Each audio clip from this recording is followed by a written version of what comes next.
Coming to you direct from Silencer Shop Studios, home of the Glass Case of Emotion. SilencerShop.com, the easiest way to buy silencers online, period. Stand by for education, enlightenment, enjoyment, and entertainment. He's not here to talk about your feelings. He's not here to say what you want to hear. He's here to say what needs to be said. Ladies and gentlemen, and children of all ages, please welcome your host, the pimp hand of America, Professor Paul Markle. And speaking of silencers, I'm looking at my weather app. Yeah, the weather app on my phone. You know, Jared, that's something that when my phone wasn't working, you guys know I got a new phone. No, you don't, but I do. When my old phone stopped working, that was one of the things that I missed about not having the phone, was the fact that I couldn't check the weather app. Now, something that I discovered here in the beautiful, wide open God's country of Wyoming is that it's really good to have a weather app on your phone, but you need to couch your weather app with a little bit of reality. You need to temper whatever it tells you with the reality that is Wyoming. And if you look at the 5-day, 6-day, 7-day forecast, yeah, that's kind of just wishful thinking, I've learned. It's not that the current temperature and conditions are wrong. It's that the current temperature and conditions change. I've looked at it and it says, like for instance, last week the app said sunny skies, clear and sunny, Monday, Wednesday, Tuesday, Thursday, Friday, and Wednesday it was thunderstorming and raining. Like, that's interesting. Yeah, Dave says he goes, oh yeah, the weather app is good. You just need to check it very, very frequently. But I just checked mine, and it says the prediction is that Professor Paul is going to be taking his rifle with his silencer on it, and he's going to take it for a walk in the very near future. That's what it said. Today's Thursday, and because it's Thursday, that means it's the last public broadcast of the week. But don't be sad. Don't cry. Don't fear, because we'll be back on Monday. And if you're a grad program member, we'll be back tomorrow morning. Now, I understand that a lot of you are recent listeners to Student of the Gun Radio. And I think that everybody that's listening right now is a recent listener, or recently began. For one reason or another, you got turned on to Student of the Gun Radio and you found us recently. And I'm going to caution you that if this is your first or second show or what have you, you saw the title of the show and you go, oh, I'll listen to that. Don't expect to understand. Now, I know you probably speak the English language, but don't expect to understand what it is we do here on the first try or the second try even. It takes at least a full week of listening, but listening requires you to close that hole under your nose and open up both of your ears and actually pay attention without any preconceived notions. And that is quite frankly, the main stumbling block to any type of education or training endeavor. The main stumbling block that people encounter when they seek training or education, whether you go to college, whether you go to a professional training school, whether you go to an academy, whether you show up here, and this is Student of the Gun University. That's what you're getting right now. You're getting a free lesson from Student of the Gun University. The biggest stumbling block that people encounter is arriving with preconceived notions and then putting enough stock. Everybody has preconceived notions, but you need to be able to set those aside. If you show up to a class or a school or whatever thinking, hey, I know what this is all about, and I know what they're going to teach me, and this is what I expect to happen, then when you don't get what you expected, you get all bunged up. It breaks your chi. It messes with your world. And that is why people don't get the full experience and the full value out of Student of the Gun Radio, is because they click on it and they assume that they know what the host is going to say and what the host is going to talk about. And they assume because they hang out at gun shops or gun shows or they're a gun person and they like to talk guns, they assume that what is going to be said is going to jive perfectly with what they already think. And when that doesn't happen, they get all bunged up because they don't know how to deal with it. And sadly, in the United States of America today, people believe that the possession of an opinion somehow denotes intelligence. It doesn't. Everybody has opinions. And many opinions are based on nothing but feelings. And opinions based on feelings are falsehood. Okay? Do you understand that? You should be basing your opinions on fact, on real experience, on education and training, not on how you feel about something. So that's just my little, that's my little warning to you guys. If you're a brand new listener or a relatively new listener, and you're like, what's this all about? And this guy's not talking about guns, and I want to talk about guns. Calm down. A firearm is an instrument of liberty when it comes to student of the gun. It's not a toy. It's not a plaything. It's not a collector's item. First and foremost, an instrument of liberty. And after you secure your liberty, after liberty has been secured and your nation is safe, then go play all the games you want. But if you're not spending time securing your liberty and you're focusing instead on playing games, you're not part of the solution, you're part of the problem. Okay. The title of today's episode, Defending the First Amendment with the Second. Now, I would hope that all of you out in the listening audience understand what the First Amendment says and what it means. Now, unfortunately, because of the dumbing down of our education system, the purposeful and deliberate dumb down of the United States education system, because of that, and because our schools focus more on gender identity studies and Earth Day and fairness and all that, rather than history, math, science, things that would benefit you in the future, that would help you to make educated decisions. Instead, what we do is we just feed you opinions and feelings. Many people think that the First Amendment guarantees the separation of church and state. They think, well, First Amendment, that's the separation of church and state. Why do you think that? Because that's what I've been told by the media. That's what Hollywood says. But when you read Amendment 1, Bill of Rights, you might be shocked to find that the words separation of church and state actually don't exist. Well, they might not be in the First Amendment, but I know in the Constitution it says that there is a separation of church and state, and it's the law. And then you read the Constitution, and you're like, well, that's not in there either. Well, where did it come from? It was the opinion of a man, of a judge.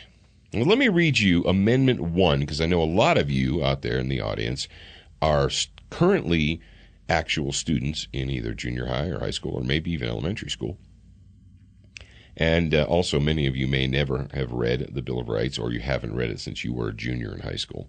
Amendment number 1, Congress shall make no law respecting an establishment of religion or prohibiting the free exercise thereof, or abridging the freedom of speech or of the press, or the right of the people to peaceably assemble and to petition the government for redress of grievances. Okay, that's it. That's the entire First Amendment. And you didn't see anything in there about separation of church and state and none of that. You're not allowed to pray in public, and it's against the Constitution to put a nativity scene on the courthouse lawn. And you can't say Merry Christmas if you work for the government. No, none of that in there. It says that the Congress shall make no law respecting an establishment of religion or prohibiting the free exercise thereof. That's it. That is the entire thing in the First Amendment about religion and speech. Or abridging the freedom of speech or of the press or the right of the people to peaceably assemble and to petition the government for redress of grievances. Okay.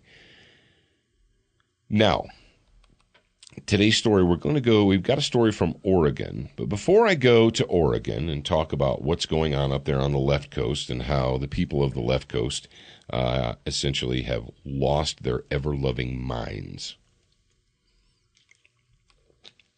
I'm going to give you a quote from a book called 1984, written by George Orwell. And there was a character in there. His name was Winston, and he was the main character. And the book was essentially about the struggle that Winston was having with his life and jiving what he did for a living with the state and with he was questioning reality, and he was questioning what he was told. And Winston worked for this place called the Ministry of Truth, and he worked in the records department. And Winston's job was to take news articles and to rewrite them so that they met the approval of Big Brother and the state. And as the book progresses, you see that what Winston would do is the state will decide at one point in time that certain people no longer existed, certain events no longer happened, and or they will change an event, such as the many wars that they discuss in there. And at one point in time, was it Pacifica or Oceania was at war with East Asia and so on and so forth, and they would essentially change the news. They would alter history, and they would alter facts. Certain people would be erased from history so that no one would even know that they existed. Now, Winston was having a conversation in the lunchroom cafeteria area with a fellow worker, and his fellow coworker was very exuberant, and he's very opinionated, and he was very boisterous and loud, and Winston said that he wouldn't last. Eventually, in his mind, Winston knew that this guy would say something wrong, and then he would be erased from existence.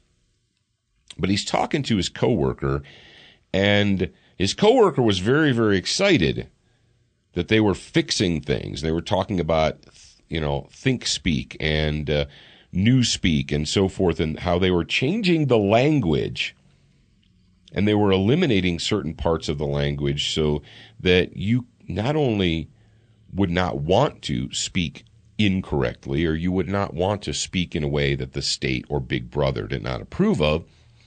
They were actually going to alter the language so that it would be impossible for you to use the language and speak in a way that Big Brother did not approve of. And this is a quote from the book 1984. And this is Winston speaking with his friend, and his friend is telling him he's excited, and they're in the cafeteria. And he says, "In the end, we shall make thought crime literally impossible, because there will be no words in which to express it." Thought crime. The concept of thought crime in the world. What is a thought crime? Well, in 1984, a thought crime was thinking, speaking, uttering anything that was in direct contradiction to what Big Brother and the state and the Ministry of Truth wanted. If they did not approve of it, if they did not endorse it, if you spoke anything against Big Brother, against the state, if you questioned the state, if you questioned Big Brother, that was thought crime. And your children, the children of the time, were trained in the schools to turn in their parents. Winston had neighbors who he was sure would eventually disappear because their children would turn them in as thought criminals. Ladies and gentlemen, think about the world that you live in today. How many of you are perfectly willing, or maybe if you're not perfectly willing, you're begrudgingly willing to go along with gender sensitivities or the bathroom nonsense? How many of you out there have thought, oh, I don't get what the big deal is. I mean, just your blah, blah, blah. Or political correctness. You've bought into the political correctness. You can't say certain things anymore. And at first you might have thought, well, that's wrong. But then you thought, no, if it spares someone's feelings, if altering my speech, if changing the way I say things, if encouraging other people not to use certain words, if that spares someone's feelings, well, then I think that it's okay. And that might not be you, but I can pretty much guarantee that there's someone in your life, whether it's a kindly old aunt or grandmother or mom or aunt or whatever, or, you may have a family where the males are weak and you have a father, uncle, grandfather, cousin, whatever, who has bought into the political correctness and thinks that it's okay. Because I understand there's a lot of weak males in the United States of America.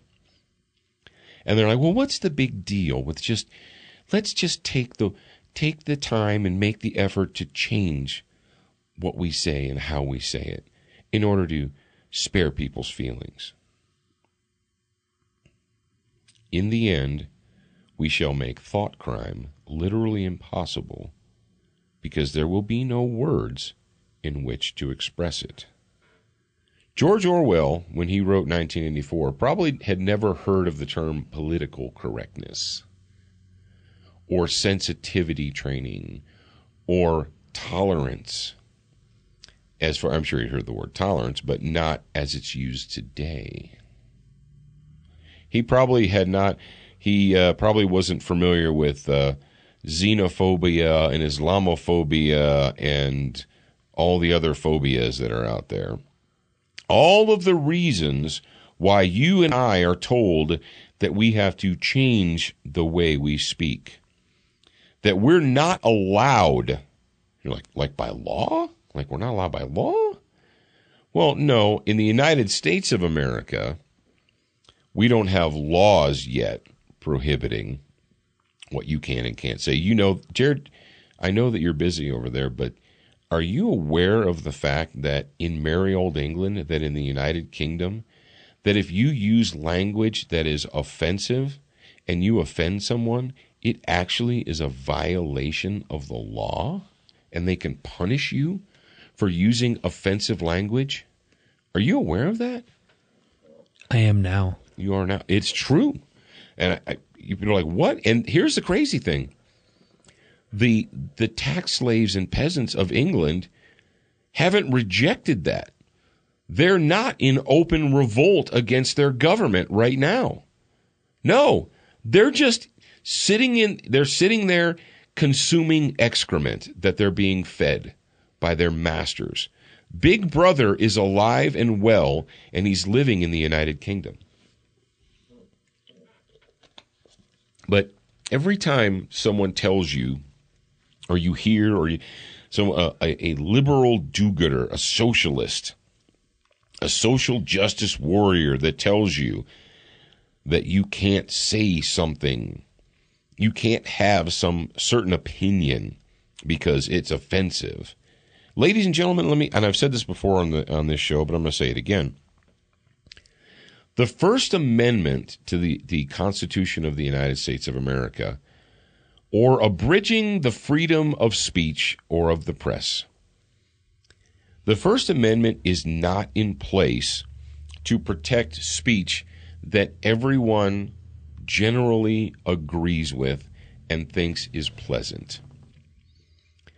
The First Amendment, and it certainly is not in place to protect speech that the state agrees with. Folks, the First Amendment is in place to protect speech specifically addressing the state. Yes. The First Amendment is there so that people don't get arrested and thrown into prison for questioning the methods of the state. Because, believe it or not, that's what went on in the world. That's what still goes on in the world. People go to jail. People go to re-education camps. People are fined and charged and arrested for uttering words and speech that contradicts Big Brother and the state.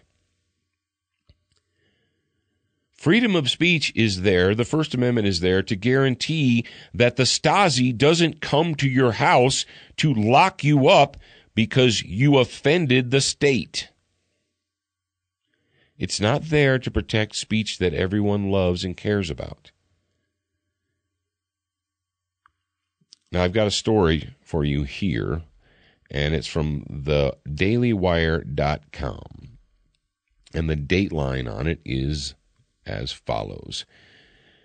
The dailywire.com, you may or not be familiar with it. It's not a huge site, but I saw this story and I read it and I was like, you know what? This is something that we're going to need to talk about, because right now we're in a very, very dangerous position in the United States of America, where we have going on somewhere near half of the country does not understand the meaning of the Bill of Rights and the Constitution, and they believe, because their education system is crap, and they're constantly bombarded by a leftist sympathetic media in Hollywood, they believe that the state is there to make everything fair. And if the state says that you shouldn't talk about certain things, or you shouldn't use certain language, or you're not allowed to speak about this or that, well, then that's okay, because the state's there to make everyone's life fair and equal.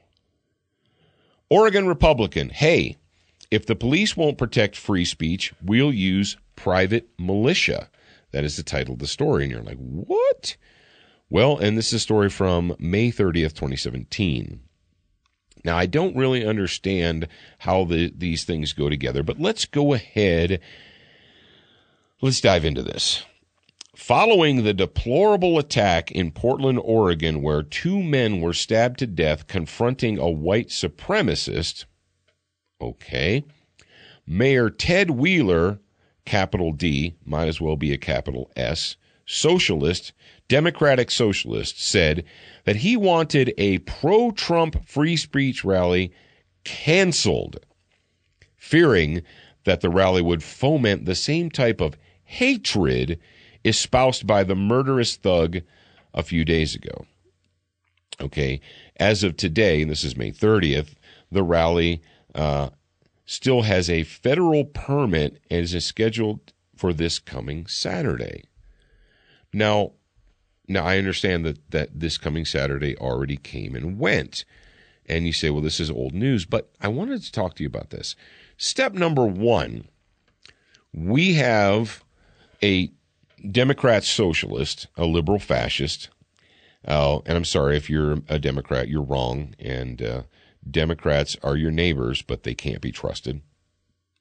Mayor Ted Wheeler is going to use a crime, the advent of a crime, to silence speech as an excuse to stop people from expressing free speech. Okay? What does it say in that whole First Amendment? Let's go back to that again. Let me see. Freedom of speech, or of the press, or of the right of the people to peaceably assemble. And so it sounds to me that the people wanted to peaceably assemble and support the President of the United States. Now, ladies and gentlemen, if you're my age, or if you're 30 or 40, did you think that you would ever live in a country where a mayor of a city wanted to shut down a rally whose design was to support and endorse the president, the duly elected president of the United States of America?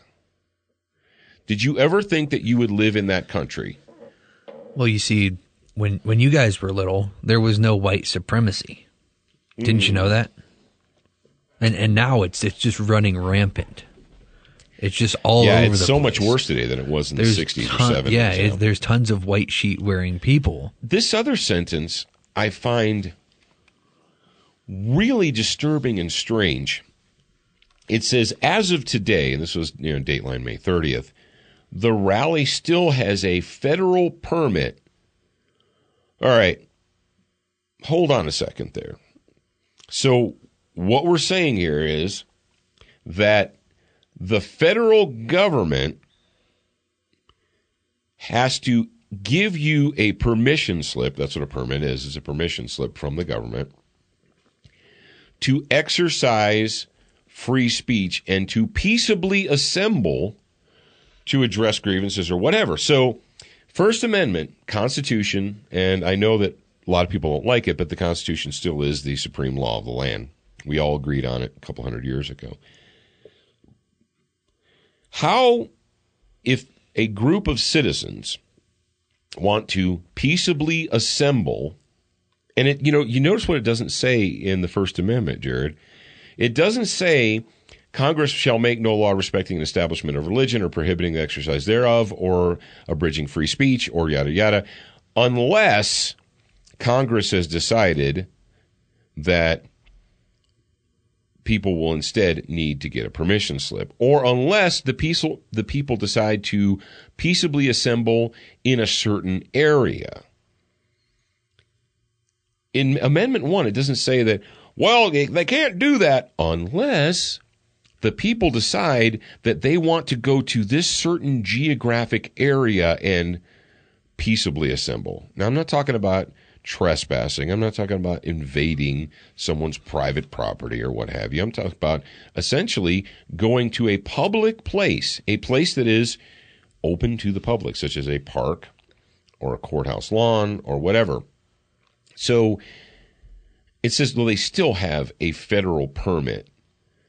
And according to this, if this Democrat socialist mayor gets his way, then what could happen is the government could rescind the permit. The government could take away the permission slip, thereby disallowing the people from gathering together to what? What are they wanting to do? To endorse and support the President of the United States of America. Does anyone else see a problem with this? And you see, the left thinks that that's fine, because if you're a socialist, the people can't do anything. The people are not allowed to do anything unless they clear it with the state first, because that's how you ensure state control of everyone's lives. That's how you ensure fairness and equality, is by making the people first go to the state and seek permission to do anything. Doesn't matter what it is. Whew. Okay, let's continue. In fear that the police might not provide security for the free speech rally, Multnomah County Republican Party Chairman James Bucol said that he might rely on private militias and security to protect the rally-goers. Bucol told The Guardian, "I'm sort of evolving to the point where I think that it is appropriate for Republicans to continue to go out there, and if they need to have a security force protecting them, that's an appropriate thing too." Now, and says Bucol pointed out that he would consider using two, quote, and it says in the story, controversial groups, the Oath Keepers and the Three Percenters, to come to the rally to protect them from, quote, belligerent and unstable people who are convinced that Republicans are like Nazis. Now, it says in the story, the Southern Poverty Law Center, and in case you guys are not aware, and I'm sure many of you are not, the Southern Poverty Law Center is a far-left liberal socialist propaganda organ. They call themselves a law center, but essentially they're nothing more than socialist left-wing propaganda. It says a radical leftist organization describes the Oath Keepers. Get this. Now, what oath are they keeping? Jared, do you know what oath the Oath Keepers are keeping? What oath they are referring to in that? When they call themselves the Oath Keepers? When they say, all right, it's the two words, Oath Keeper, what oath are they referring to? What are they making reference to? To the oath to support and defend the Constitution. Yeah, the oath that every person who joins... I didn't know that was a serious question. No, I'm serious because I don't think many people know that. So the Southern Poverty Law Center has referred to the Oath Keepers as, quote, one of the largest radical anti-government groups in the United States today. So when you're a member of the Southern Poverty Law Center, a far-left propaganda organization, you think that people who joined the military or law enforcement, when I did the oath, I don't know, several times. I did it twice before I actually went to Parris Island. First time when I enlisted, second time when I left. When I re-enlisted, I did the oath.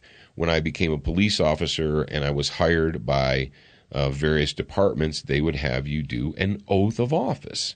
And it says, I solemnly swear to protect and defend the Constitution of the United States of America, and so on and so forth, right? So, according to the Southern Poverty Law Center, if you swear to protect and defend the Constitution of the United States of America against all enemies, foreign and domestic, that makes you a radical anti-government group. And 3%ers are described by the Political Research Associates as a patriot movement paramilitary group that pledges armed resistance against attempts to restrict private gun ownership. So essentially in the United States today, if you're a communist, if you're a socialist, if you are a liberal fascist, then anyone who openly supports the defense of the Constitution, not the sitting government, not the people, not the ruling class who have taken residence in Washington, D.C., but if you support the rule of law, the supreme law of the land, and you believe that the Bill of Rights actually means something and that it should be defended, then you are a radical anti-government organization. But the thing is, the United States government gets its authority, and the only authority it can get is from the Constitution. Jared, so how is supporting the Constitution being anti-government? It seems to me that supporting the Constitution is more like anti-socialism or anti-ruling class. Well, to these people, that socialism and quote unquote the ruling class is what the government should be. Yeah, the government is the people who are sitting in the chairs in the capitals and who decide what you can and can't do. It's not the Constitution, because the Constitution is really inflexible and we just can't change it based upon whatever the weather is like today.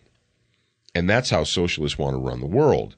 Well, we've just decided that this issue is a crisis.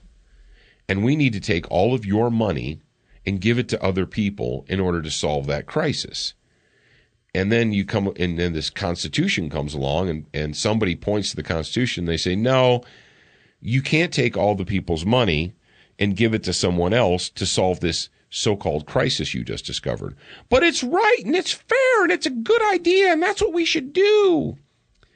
Or, I'm offended and I want everyone to change their life and their behavior because I'm offended.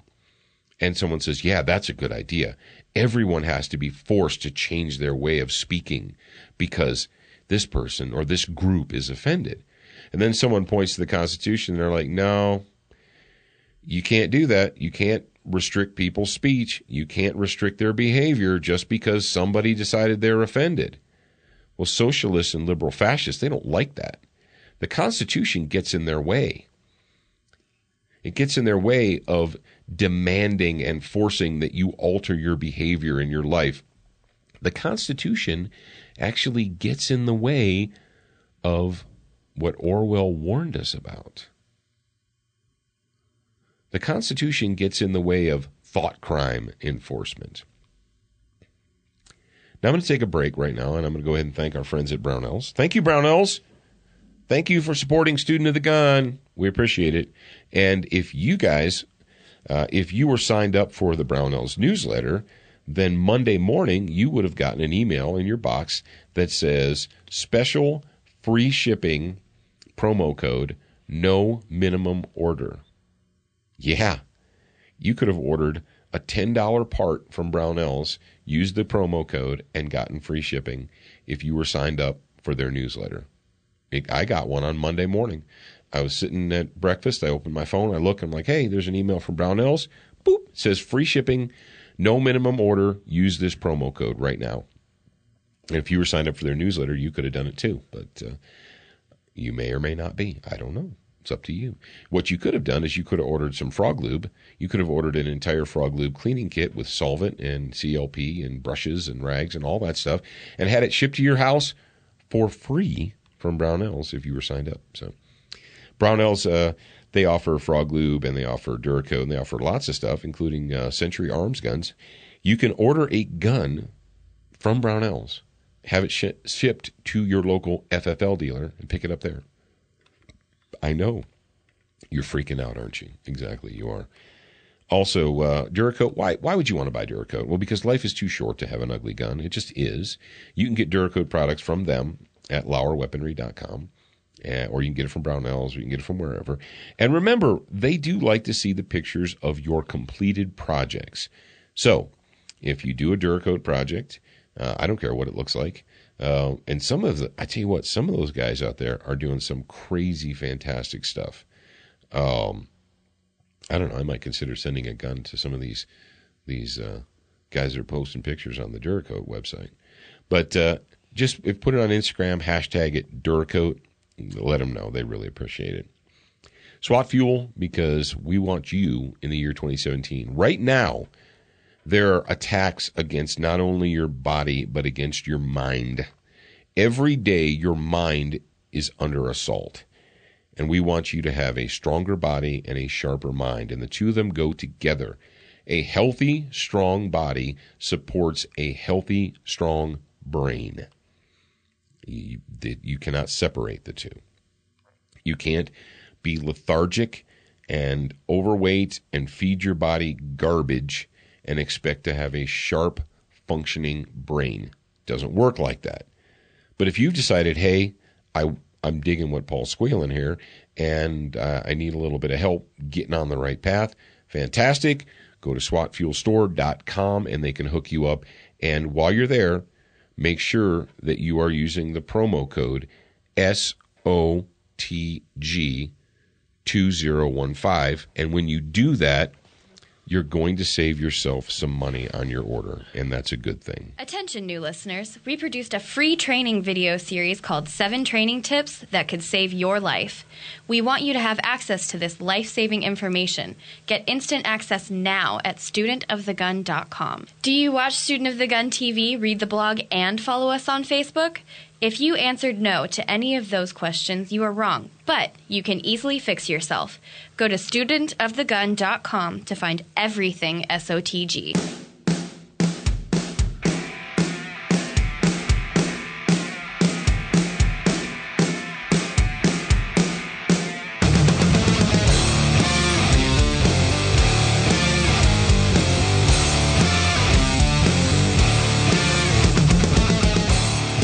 All right, that is the new theme song for the weekly Student of the Gun Homeroom, brought to you by Crossbreed Holsters. And if you want to carry a gun, if you want to be an armed citizen, if you're serious about carrying a gun, you might want to go over to crossbreedholsters.com and buy one of their high-quality holsters. And let me tell you something.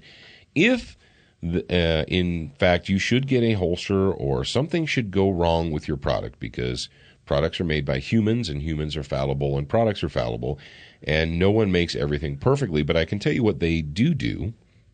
What they do at crossbreedholsters.com is they do have some of the best customer service, bar none, in the industry. And you're like, oh, that's easy for you to say because I sponsor your show, and you just say that. Don't take my word for it. I don't want you to take my word for it at all. Take the word of Student of the Gun grad program members, Student of the Gun listeners who have written numerous complimentary comments and responses to customer service from Crossbreed Holsters. They have some of the best customer service out there. And that's just another reason why you should support them, besides the fact that they are an American company and they are essentially one of the prime examples of the American dream. That's Crossbreed Holsters. All right, Dangerous. That is the name, the title of the song by Madison Rising that we use for our Student of the Gun homeroom. And last week we talked about being dangerous on demand. That you can be a loving person, you can be a kind person, you can be a considerate, polite person, and that doesn't mean that you can't still be dangerous on demand. There's a quote, let me see if I can get it. It says, be polite, be courteous, and have a plan to kill every single person you meet. And that's been altered and modified over the years. But essentially that is the armed citizen's credo. And you're like, that's sick, that's twisted. No, actually, it is 100% spot on. Be courteous, be polite, but be able to, be dangerous on demand. That is, have a plan to kill everyone that you meet, is being dangerous on demand. If the situation so dictates, I can go instantaneously from Mr. Happy, Polite, Courteous Man to Mr. Barbarian, take care of business, because sometimes that's what needs to be done. Now, today I'm going to talk about understanding the importance of the bayonet. Yes, I just said bayonet. I mean the sharp, pointy thing that goes on the end of a rifle. I'm not joking, I'm not kidding, and I'm not being glib. And you're like, all right, this guy just lost me here. He's talking about bayonets. That's like, that's Civil War stuff and Revolutionary War stuff. And maybe you're down with Comrade Barry Soetoro and you think that we don't issue bayonets or horses to our troops anymore. But the fact of the matter is we still do issue bayonets to our troops, and there's a reason for that. There's a reason why United States Marines still have bayonets to put on their M16A4s, because the bayonet is an important tool not only from a physical standpoint, but from a psychological standpoint. Now, you may have thought that it was no big deal when the Bureau of Alcohol, Tobacco, Firearms, and Chips and Dip, and when during the late 80s and 90s, and where they started changing the modifying how firearms were manufactured or how firearms were imported, when they started saying, well, no bayonet lugs. You can't have a rifle. You can't import guns that have bayonet lugs on them. And you can't do this and you can't do that. And they did the assault weapons bill. And one of the things they put on there was a prohibition against the mounting of a bayonet on a rifle.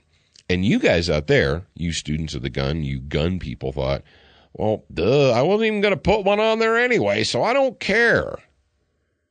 Yeah, and that's a really easy thing to do. It's really easy to think, well, I don't care. That's stupid anyway. And, why would I even want to do that? I'm not going to go to the range with a bayonet on my gun, so who cares? No, that's actually the wrong way to think. What you have to think to yourself is, why would members of the ruling class specifically decide that that was something that the people, that the peasants, that the tax slaves of the nation should be forbidden? Why would they go through all the trouble to forbid you to have that? Just for fun? Because things just happen? Why is that? Why are members of the ruling class afraid of you? Why would they go so far as to make it a law? Or why would they tell the BATF MOUSE to write up a memorandum forbidding the importation of rifles that can have a bayonet fixed to them? Why would they do that? Well, it's because the tyrant fears the bayonet. The tyrant has always feared the bayonet. Because you know what a bayonet doesn't do? A bayonet doesn't malfunction. A bayonet never has a stoppage. A bayonet never runs out of ammo. A bayonet is always a bayonet. And the bayonet in the hands of the peasantry in the hands of the people, in the hands of the armed citizen. And I know that we have smartphones, and we have the internet, and we have space shuttles and satellites and all this gee-whiz techno-gizmo stuff. But the fact of the matter is, human beings are still human beings. Tyrants are still tyrants, regardless of the advent of the internet and the smartphone. And tyrants still fear the bayonet. And you say, oh, come on, Paul, I'm normally with you, but I think you're out there. This is when you need to shut that hole underneath your nose. You need to open up both your ears. And I need you to have a sharper, stronger mind. I need you to think about it. Now, let's say that, going back to the situation that we were in previously in Oregon, how we had legitimate fears that citizens of the United States of America who peaceably assembled to voice support for the sitting president of the United States would be in danger of assault by far-left liberal socialist forces, okay? By social democrats, communists, whatever you want to call them. Legitimately, this is a real serious concern. We're not being paranoid. We're legitimately concerned that the citizens, the productive people of the United States of America, were going to get together at a rally to endorse and support the President of the United States of America. And we're afraid that the state employees will not protect them. This is a legitimate fear that the police will just be ordered by their Democrat slave masters, the people with capital D's behind their names. They will be ordered to stand down and allow these thugs, and liberal fascists are thugs. They are bullies. They're going to allow it to happen. So what do? If you are a peaceable citizen of the United States, a productive member, and you are following your First Amendment right to peaceably assemble, what do you do understanding that there are forces out, that are aligned against you who are going to show up, throw rocks and bottles at you, hit you with sticks and bats, assault you, beat up your wives and children? How do you impress upon them that you're not going to stand for that? Well, let me tell you how. You put a sharp piece of metal at the end of a rifle, and you hold it out in front of yourself, and you let them know that if you attempt to squash my free speech, I'm going to use the Second Amendment of the United States, because the Second Amendment doesn't say guns. The Second Amendment says arms. And a bayonet is arms. I'm going to use the Second Amendment to defend the First. I'm not joking. I'm not kidding. America, if you don't nut up and fight back against this nonsense, you're going to wake up someday, and like he said, thought crime will be impossible because there will no longer be any words with which to express it. You will be silenced. There will be nothing for you to say. All right, that's it for the public broadcast this week. We will talk to the grad program people tomorrow morning. The rest of you, we'll talk to you next Monday. Have a good weekend. Bye.